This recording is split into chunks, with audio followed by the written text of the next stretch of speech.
এটা একটা, এটা তো আরেকটা, তাই তো?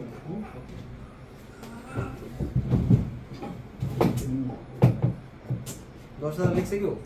আচ্ছা ঠিক আছে। আচ্ছা একটু জানতে চাচ্ছি, যদি তাহলে আপনার দৃষ্টিকোণে এটা অবৈধ ছিল না, না, তাহলে অবৈধ আপনি যখন অভিযানটা শুরু হলো গেট বন্ধ করে রাখলেন কেন, বা মোবাইল আপনি বাথরুমে ফেলাই দিলেন, কারণটা কি? এই বিষয়টা একটু ক্লিয়ার করুন। বারান্দা দিয়েও বাইরে ফেলে দিতে চাইলেন, আপনার হাত দিয়ে মোবাইলটা বেরও করলেন। স্যার আমি শোনেন, আমি একটা কথা বলি, আমি তো আপনাদেরকে সব বুঝাই বলছি, তো তারপরে তো আপনারা আমাকে ছাড়া দিবেন না, আমাকে তো কোনো না কোনো ইয়েতে দিবেন, ধরেন মামলা দিবেন বা ইয়ে করবেন, তো এইখান থেকে বাঁচার জন্যই আমি ইয়ে করছি, আদারওয়াইজ কিছু না, বুঝছেন? আচ্ছা আপনার কাছে কি মনে হচ্ছে যে এটা অপরাধ, এই কারণে আপনি এই পানিতে মোবাইলগুলো পানিতে এবং বাইরে জানলার বাইরে ফেলে দিতে চাইছিলেন? স্যার এটা টেকনিক্যালি দেখতে গেলে তো এটা অপরাধ।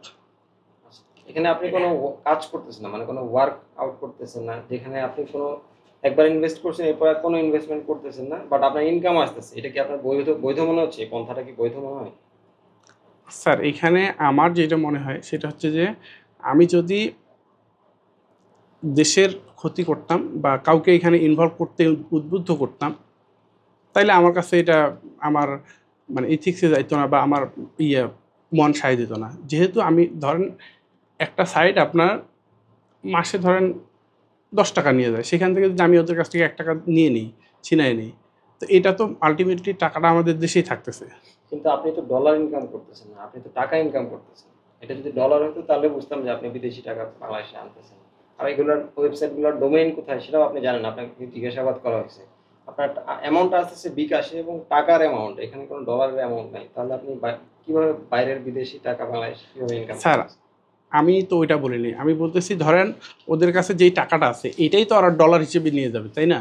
তো টাকাটা না থাকলে তো ওরা ডলার হিসেবে নিয়ে যাইতে পারবে না। যদি খুব ভালোভাবে কাজ করতে পারি তাহলে মোটামুটি লাখ টাকা পর্যন্ত ইনকাম করা যায়, কিন্তু লাখ টাকা পর্যন্ত ইনকাম করলে ওইখানে মাঝে মাঝে ওরা বুঝতে পারলে অ্যাকাউন্টগুলো ফ্রিজ করে দেয়, পরে আর ওই টাকাটা আমরা তুলতে পারি না। টানা সপ্তমবারের মতো বেস্ট টিস্যু পেপার ব্র্যান্ড হিসেবে স্বীকৃতি পেয়েছে বসুন্ধরা টিস্যু। স্যার আমি স্টুডেন্ট ছিলাম আর কি, তো স্টুডেন্ট থাকা অবস্থায় আমি দেখছিলাম যে এইভাবে টাকা ইনকাম করা সম্ভব। এখানে তো আমি আর এখানে কারো ক্ষতি করতেছি না। আমি এইখান থেকে তো আমি ওদের কাছ থেকে ধরেন আমি যদি 1 মাসে 1 লাখ টাকা ইনকাম করি, সেটা আমি ওদের কাছ থেকে নিয়ে নিচ্ছি, এই টাকাটা ওরা তো কোনো না কোনোভাবে বিদেশে নিয়ে যাবে, তাই না?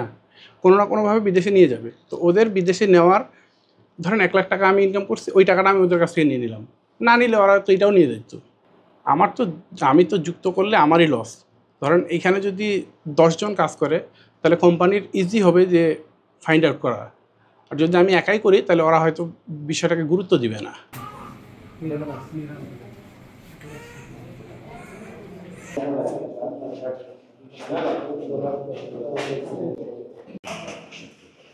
আজকে পঞ্চগড় সদর উপজেলায় গোপন তথ্যের ভিত্তিতে আমাদের নিয়মিত অভিযানের যে ক্রমধারা, এর প্রেক্ষিতে একটি বাসায় বেশ কিছু অনলাইন গ্যাম্বলিংয়ের আলামত পাওয়া যায়। এই প্রেক্ষিতে আমরা একটি বাসায় তাৎক্ষণিকভাবে একটি অভিযান পরিচালনা করি এবং সেখান থেকে একজন ব্যক্তির অনলাইন গ্যাম্বলিংয়ের সাথে জড়িত হিসেবে তাকে শনাক্ত করা হয়। তার কাছ থেকে 14টি মোবাইল ফোন এবং একটি ল্যাপটপ জব্দ করা হয়।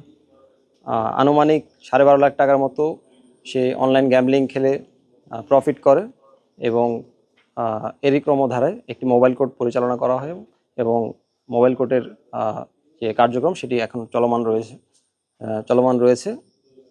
আমাদের এই ধরনের অভিযান ভবিষ্যতে আমরা পরিচালনা করব এবং আমরা চাই যে অপরাধমূলক কর্মকাণ্ড আমাদের পঞ্চগড়ে যেন ক্রমান্বয়ে হ্রাস পায় এবং সবাই আমাদেরকে তথ্য দিয়ে সহায়তা করবেন। পূর্ব অভিযোগের ভিত্তিতে পঞ্চগড় সদরের রসুনবাগের এই বাসায় আব্দুল সাত্তার নামে একজনকে পাওয়া যায়, যিনি অনলাইনে জুয়া এবং ক্যাসিনো গেমের সাথে জড়িত। সেনাবাহিনী এবং পুলিশের তৎপরতায় তাকে হাতে নাতে ধরা হয় এবং মোবাইল কোর্টের মাধ্যমে বঙ্গীয় প্রকাশ্য জুয়া আইন 1967 এর 4 ধারায় ওনাকে 1 মাসের বিনাশ্রম কারাদণ্ড দেওয়া হয়। জনস্বার্থে এই ধরনের অভিযান অব্যাহত থাকবে।